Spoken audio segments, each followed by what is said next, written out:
The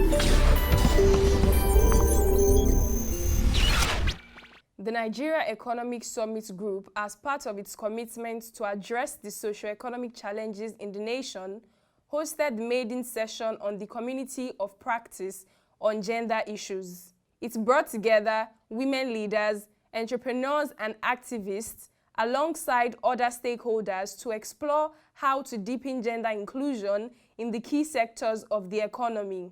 The event featured sessions that discussed equality in law, education and skills, financial literacy and empowerment, and gender parity in business. The convener of the NESG Community Practice on Gender Issues, Mrs. Nkechi Oyento, gave further insight into the essence of the forum and discourse. The NESG performs 4 functions: dialogue partner, intervener, convener, and connector. And they do that through our 11 policy commissions. And these 11 policy commissions cover about 40 thematic areas. Now, we've come to realize that to some extent, we do not adequately cover for 3 groups of persons, and that these 3 groups of persons also cut across all the policy commissions, so we can't put them in one policy commission. And that these groups are the youths, the small and medium businesses, and gender.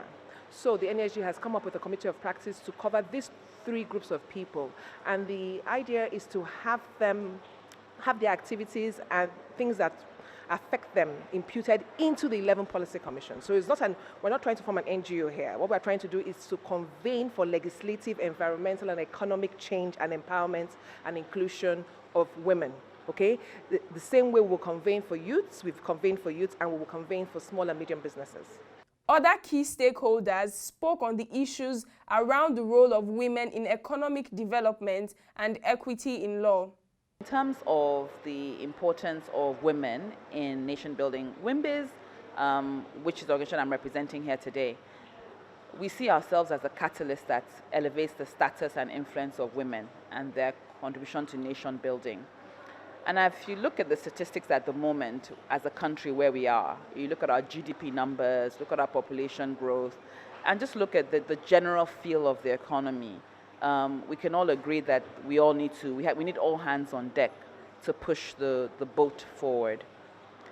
Without the inclusion of women in the economy, we're not putting both hands on the plow, as it were.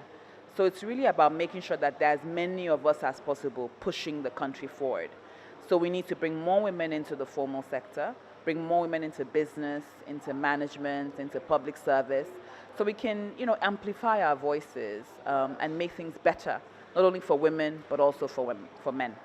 It's very, very important that we have so many laws that are guaranteed by the Constitution, for instance, and we have laws that promote equality of women and men and promote gender inclusion, but it's in the implementation that a lot of things get lost. And so it's very important to be able to advocate for change and reform of laws, and also just implementation of laws that promote gender inclusion, that promote that gender balance that we are seeking for. It's important because this is one of the key SDGs. It's one of the key areas where, as a nation, we are failing because such a large proportion of women are excluded from the economic sphere and are not able to give their full quota to actually the economic development of the nation. Quite apart from the issues and the serious issues of gender violence, violence against women and children, is the fact that by denying women their rightful place within the society, you are actually basically shutting out a whole section of your population from being able to contribute fully to the development of the nation. So following the conversations had here today, what would you say is one important takeaway for you from this event? I think the important takeaway is understanding that we do have certain laws in place that promote gender equity that are not being implemented, or first of all not being adopted by certain states, and secondly also not being implemented fully in the way that they should be. And so it's important to ensure that that implementation is taking place. Another thing is the whole issue of advocacy and awareness. A lot of women are also not aware of what their rights are under the law, and so are not able to enforce their rights under the law.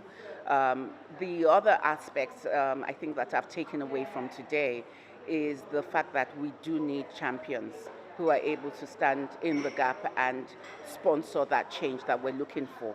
Change when it comes to repeal of laws and reform of laws. Change also when it comes to just implementation, and that's across all sectors, the public sector, the private sector, and the not-for-profit sector. We need more female judges, we need more female prosecutors, we need, when it comes to sentencing, for instance, we need people who are able to just call out when things are not being done as they should, where offenses that should be punished more severely, for instance, are being given light sentences because it sends the wrong message and defeats everything that it is that we're trying to do on the violence against women's side. On the positive side, when it comes to, on the side of labor laws as well, we need to have reform in those areas such that women are able to, the contribution of women are able to be leveraged upon. We have a lot of women who could be so productive on the SME front, but they're not able to get the capital they need to be able to develop in those areas and to be able to grow their businesses, to be able to employ more people. And so there has to be a redirection of resources in that regard as well. I think it's really important for young millennial women to get involved in the country, get involved in moving things forward. And part of that is really also getting involved in creating the financial capital that the country needs to move forward.